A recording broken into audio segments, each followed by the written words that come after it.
November 15, 2017, 12:40 p.m. EST.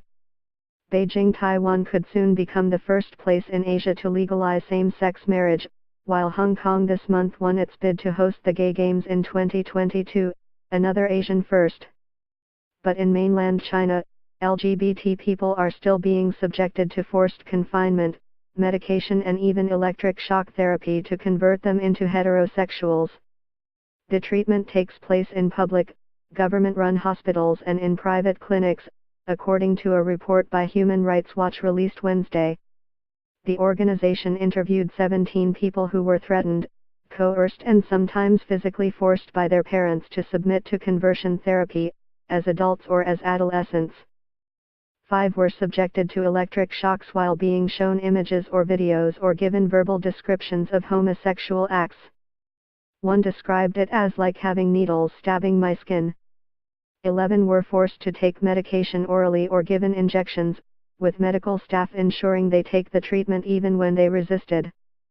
3 tried to escape, and almost all were subjected to verbal harassment or insulting language by doctors and psychiatrists, including terms such as sick, pervert, disease, abnormal and dirty. One said the doctor had described homosexuality as promiscuous and licentious. "If you don't change that about yourself, you will get sick and die from AIDS," the doctor reportedly said. "You will never have a happy family. Have you ever considered your parents' happiness?" Indeed, Chinese society strongly favors children who can pass on the family name. Gay children often face intense family pressure to enter heterosexual marriages and have children.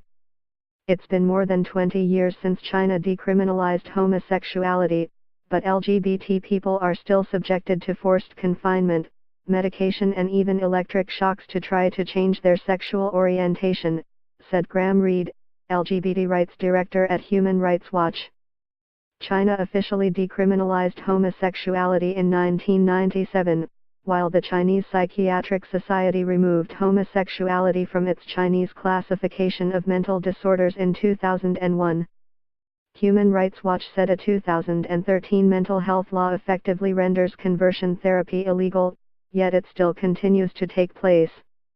Chinese courts have in recent months handed down 2 verdicts that were considered small steps forward for the LGBT community. In July, a 38-year-old gay man in central China successfully sued a psychiatric hospital, after alleging that staff members detained, drugged and beat him in an attempt to cure him of his homosexuality. The man, surnamed Yu, won 5,000 yuan, $950, in compensation, with a court in Zhumian, in Henan province, ordering the hospital to publish an apology in local newspapers. The same month, a transgender man won a case against his former employer for unfair dismissal, alleging that he was fired for wearing men's clothing. And in 2014, another gay man successfully sued a psychiatric hospital for administering electroshock treatment. But gains are hard-won in a country where LGBT activists still face suspicion, surveillance and sometimes harassment by authorities.